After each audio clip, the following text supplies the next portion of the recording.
our next question is atomic transition from 1p to 1s in magnetic field 1 Tesla shows Zeeman splitting.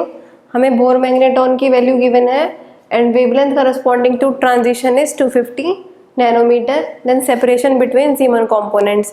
सो ये Zeeman effect का question है और directly बस formula based है क्योंकि हमें डेल्टा लैम्डा पूछा है, that is separation between Zeeman components. So इसका फॉर्मूला क्या होता है?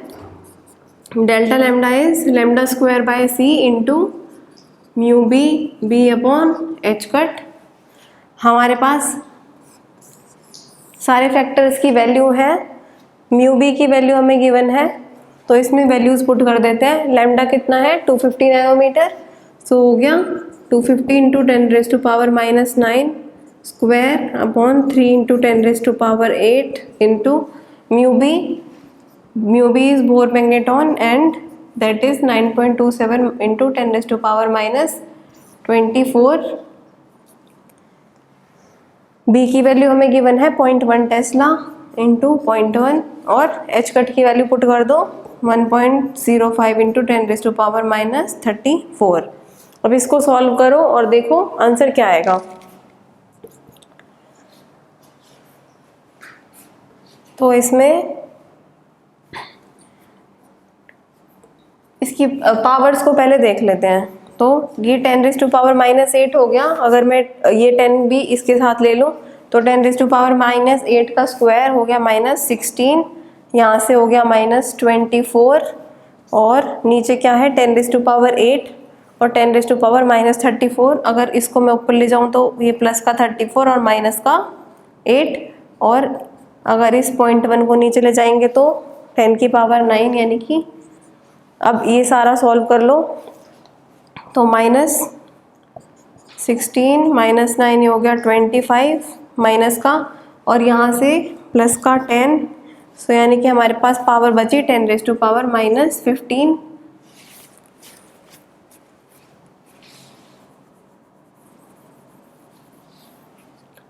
और यहाँ से 25 का square is 625 into 9.27 upon 3 into 1.05. तो इसको कैलकुलेट कर लेना और देख लेना कि आंसर आएगा 0.01 नैनोमीटर.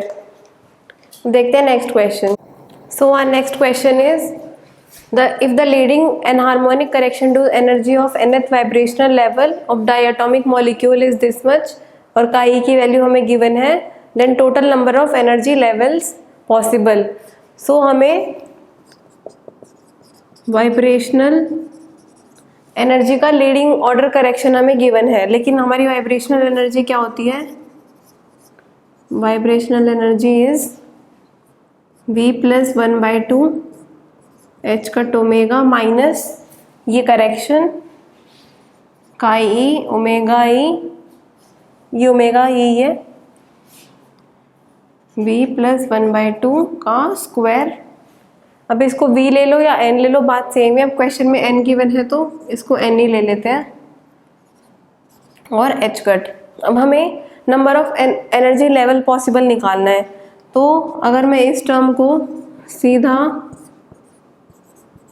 n से डेरिवेट कर दूं तो मेरे पास n की वैल्यू आ जाएगी और 0 के इक्वल पुट कर दूं, यानी कि इसको एक्सट्रीमाइज कर दूं. सो उससे क्या आएगा?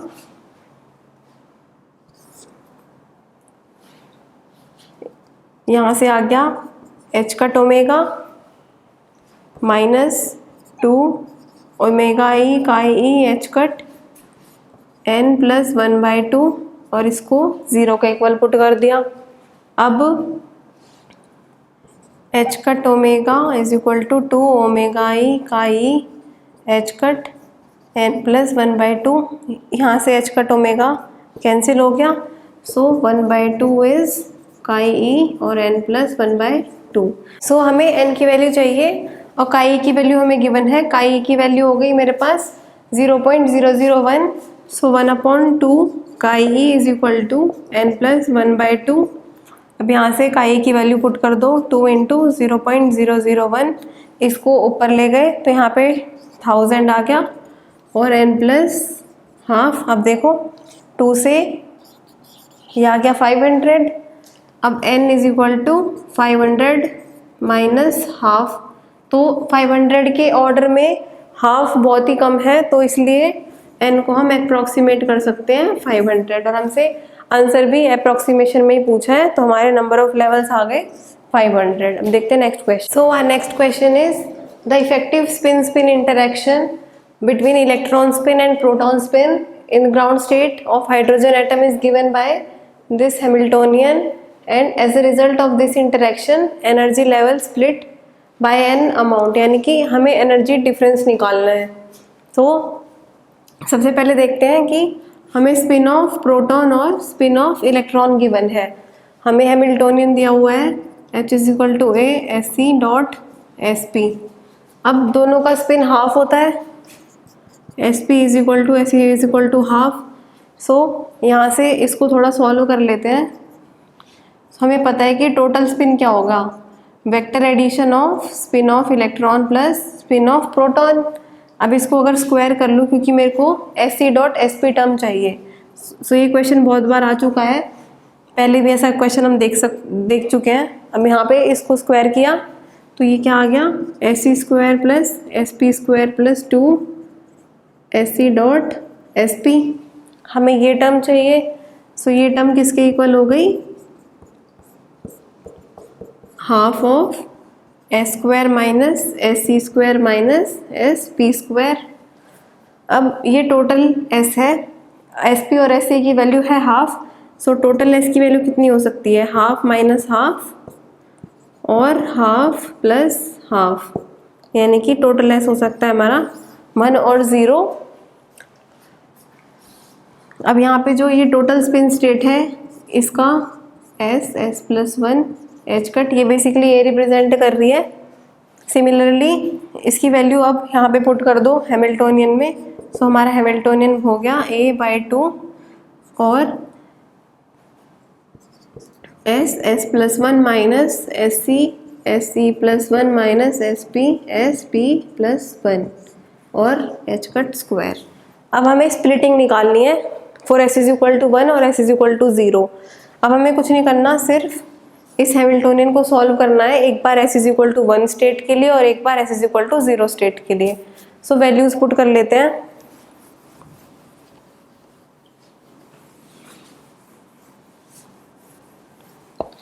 सबसे पहले देखते हैं फॉर s = 1 और sc = sp = हाफ।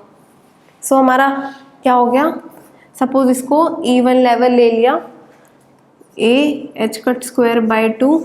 अब s की वैल्यू 1 पुट करनी है, सो 1 × 2 माइनस हाफ × 3/2 माइनस हाफ × 3/2।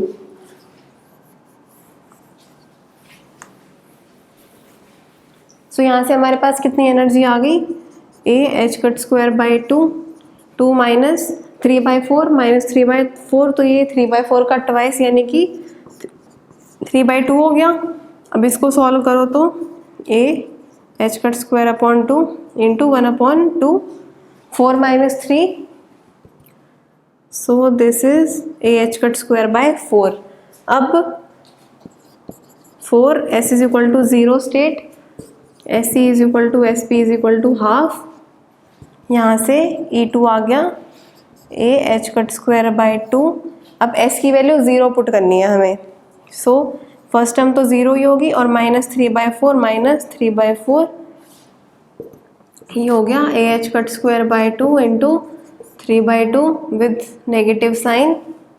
सो यहाँ से हो गया minus a h cut square upon 4। अब हमारे पास ये दो लेवल्स आ गए। अब s = 1 हायर एनर्जी लेवल है, यानी कि ये कुछ ना कुछ जो हमारा अपर लेवल है उसका है energy a h cut square bye 4, और जो लोअर लेवल है s = 0 वाला, ये हो गया s = 1 वाला, इसका है -3 a h cut square bye 4। अब मेरे को ये टोटल एनर्जी चाहिए, मतलब इतना स्प्लिटिंग मेरे को निकालना है, तो इसमें क्या करूँगी, दिस माइनस दिस, यानी कि delta E is a h cut square bye 4 minus of 3 a h cut square bye 4। सो यहाँ से हमारे पास क्या आ गया, AH cut square. So option C is correct. So our next question is, of the following term symbols of the NB2 configuration which one is ground state? अब हमें configuration दे रखी है, 5 state given है, 1s0, 3p0, 3p1, 3p2 और 1d2। हमें इसमें से बताना है कि ग्राउंड स्टेट कौन सी होगी। तो जब भी ऐसा क्वेश्चन आए तो हमें डायरेक्टली क्या लगाना है, हुंड्स रूल। सो हुंड रूल, सबसे पहले हम क्या देखते हैं हुंड्स रूल में, मल्टीप्लिसिटी। मल्टीप्लिसिटी क्या होती है, ये टर्म विच इज 2s + 1। सबसे पहले ग्राउंड स्टेट कौन सी होगी, जिसकी मल्टीप्लिसिटी सबसे ज़्यादा होगी। मल्टीप्लिसिटी हैविंग हाईएस्ट वैल्यू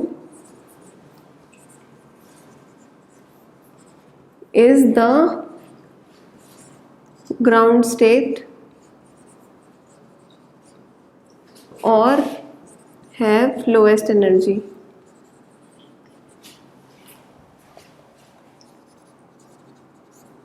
यानी कि सबसे पहले हमें मल्टीप्लिसिटी चेक करनी है कि मल्टीप्लिसिटी जिस टर्म की सबसे ज़्यादा होगी वही हमारी ग्राउंड स्टेट होगी। अब इस ऑप्शंस में देखो, ऑप्शन बी तो नेगलेक्ट हो गया क्योंकि बाकी सबकी मल्टीप्लिसिटी है 3, लेकिन ऑप्शन बी में क्या है, मल्टीप्लिसिटी 1, तो ये तो कैंसिल हो गया सीधा सीधा। अब देखते हैं, अब मल्टीप्लिसिटी से बात नहीं बन रही, अब हमें देखना होगा L values. 4 states having same multiplicity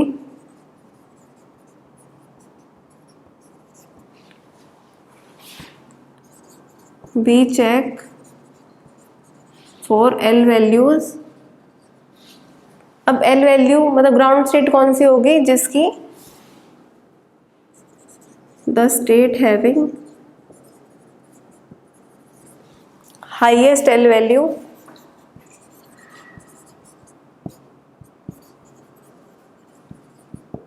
will be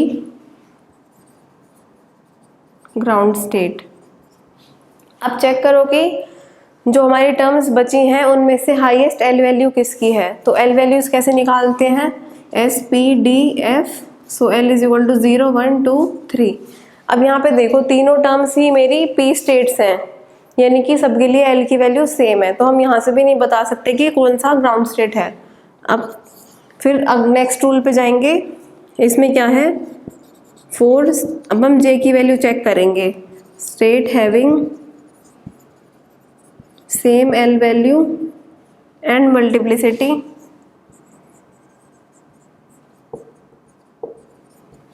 अब उसमें भी फिर से फर्दर 2 कॉन्फ़िगरेशन आ जाती है। We check for J values, एक हो गया मोर देन हाफ फिल्ड और एक हो गया लेस देन हाफ फिल्ड। सो मोर देन हाफ फिल्ड और एक हो गया less than half filled. More than half field के लिए तो जे की हाईएस्ट वैल्यू की एनर्जी सबसे कम होगी, हैव लोएस्ट एनर्जी,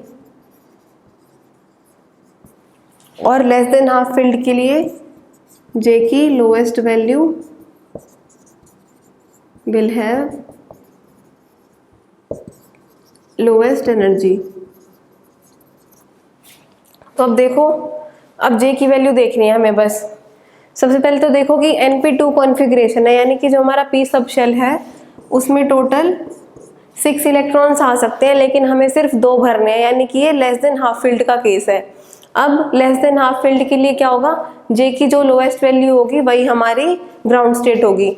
तो जे की लोएस्ट वैल्यू कौन सी हो गई, 0। इन तीनों टर्म्स में हमें चेक करना था, तो जे की सबसे लोएस्ट वैल्यू होगी 0, तो यही हमारा आंसर हो गया, मतलब ये हमारी ग्राउंड स्टेट है। देखते हैं next question. So our next question is, a diatomic molecule has vibrational states with energy this much and rotational states with energy this much. तो हमसे पूछा है कि transition between final and initial states are restricted to J की value मतलब less than 2 हो सकती है और न्यू की वैल्यू भी लेस देन 1 हो सकती है। सिलेक्शन रूल हमें गिवन है डेल्टा न्यू +1 ±1 और डेल्टा जे भी +-1। हमसे पूछा है largest allowed energy of transition is, यानी कि हमारे पास टोटल एनर्जी क्या हो जाएगी रोटेशन और वाइब्रेशन की। Total energy is E vibration plus E rotation. अब हमें क्या गिवन है क्वेश्चन में, ई वाइब्रेशन हो गई एच कट ओमेगा v + 1/2 और रोटेशन की एनर्जी कितनी गिवन है बी जे +1। अब हमें डेल्टा ई निकालना है, ये दोनों सिलेक्शन रूल्स फॉलो कराते हुए, यानी कि डेल्टा न्यू में कितना चेंज आ सकता है +-1 और डेल्टा जे में भी +-1 का चेंज आ सकता है। और न्यू की वैल्यू लेस देन 1 है, यानी कि न्यू की value 0 to 1 he transition possible है। जे की वैल्यू लेस देन 2 है, सो जे की वैल्यू में 0 से 1 ट्रांजिशन पॉसिबल है और 1 से 2 लेवल में ट्रांजिशन पॉसिबल है। हमारे पास ये 3 कंडीशन हो गई। अब देखो न्यू की तो 0 से 1 ही पॉसिबल है, तो ये हम निकाल लेते हैं। सबसे पहले v की वैल्यू मतलब न्यू की वैल्यू पुट करो 0, energy for nu is equal to 0, ये कितना आ गया h cut omega into half plus B J +1। अब e nu is equal to 1 के लिए क्या हो जाएगा h cut omega into 3/2 plus B J +1। अब हम इन दोनों टर्म्स का एनर्जी डिफरेंस ले लेते हैं, क्योंकि हमें एनर्जी डिफरेंस ही निकालना है। Largest allowed energy of transition is, तो ट्रांजिशन तो तभी होगा ना जब एक लेवल से दूसरे लेवल में मेरा फोटोन जाएगा। सो डेल्टा ई हो गया मेरा, इसको कह दो E2, इसको कह दो E1। अब 3/2 h cut omega minus half h cut omega कितना बचेगा h कट ओमेगा प्लस, अब ये दोनों टर्म्स का माइनस करेंगे B J +1 minus B J +1। तो j की वैल्यू अभी मैंने ये एक ही स्टेट ले लिया है यहाँ पे j का, मतलब पहले मैंने बस वाइब्रेशन का एनर्जी डिफरेंस देख लिया, लेकिन j की वैल्यू भी तो डिफरेंट होंगी ना। j अगर कोई 0 लेवल है, ये j is equal to 1 level है, तो इसमें मेरा न्यू 0 1 2 3 पॉसिबल है, यहाँ पे भी न्यू 1 2 3 पॉसिबल है। तो यहाँ पे इसको डायरेक्टली माइनस नहीं करेंगे, ये बस हमने वाइब्रेशन का देखने के लिए ये माइनस किया था। अब क्योंकि जो जे वाली स्टेट्स होंगी वो तो ऐसे होंगी ना, अगर एक जे होगी दूसरी J+1 होगी, तो हमें यहाँ पे रोटेशन का भी डेल्टा ई अगर निकालना है तो वो कैसे निकलेगा, इसको साइड में कर लेते हैं। Delta E of rotation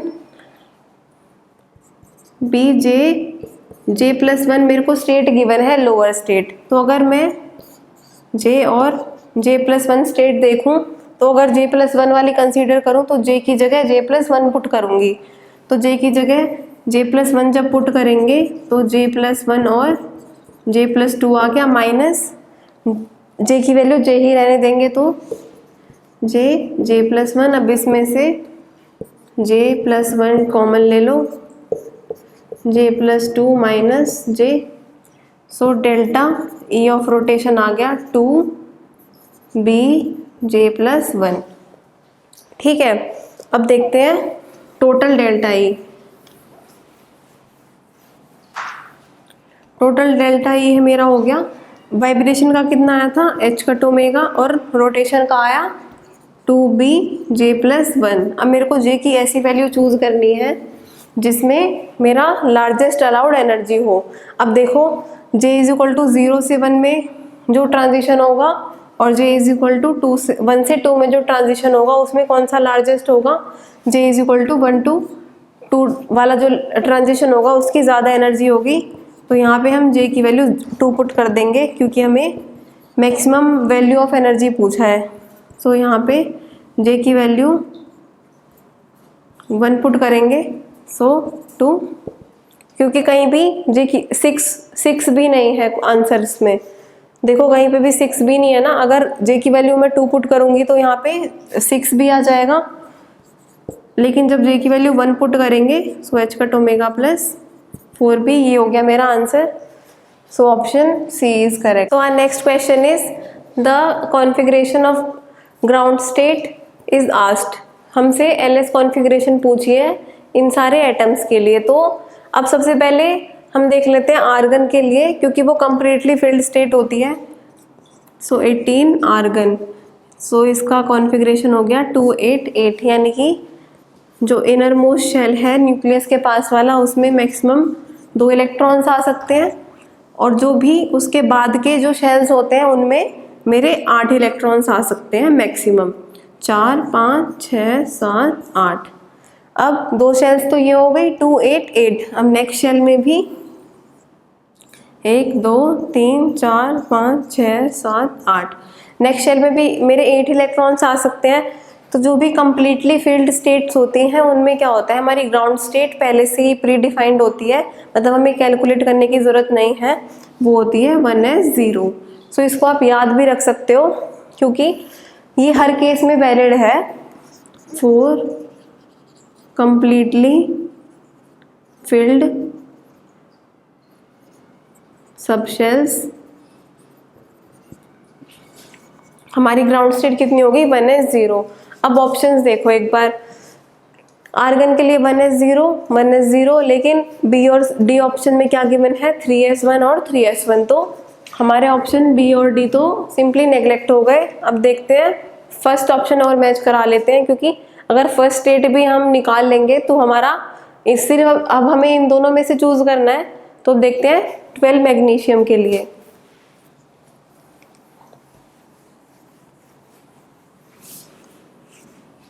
so 12 magnesium के लिए कितना हो गया हमारा LS configuration, 1s2, 2s2, 2p6 और 3s2, 2 to 4 + 6 10, और ये हो गया 12। अब यहाँ पे भी देखो सारे शेल्स कंप्लीटली फिल्ड है। S में मैक्सिमम 2 इलेक्ट्रॉन्स आ सकते हैं, P में मैक्सिमम 6 आ सकते हैं, तो ये भी कंप्लीटली फिल्ड का हो गया। तो मैग्नीशियम के लिए भी मेरी ग्राउंड स्टेट जो आनी चाहिए वो आनी चाहिए 1s0। तो मेरा आंसर हो गया ऑप्शन सी। अब यहाँ पे देखो हमें इन 2 एल्यूमिनियम और क्लोरीन के लिए तो चेक करने की ज़रूरत ही नहीं पड़ी, बाकी इन दोनों का भी सिमिलर वे में निकलेगा। अब देखते हैं नेक्स्ट क्वेश्चन।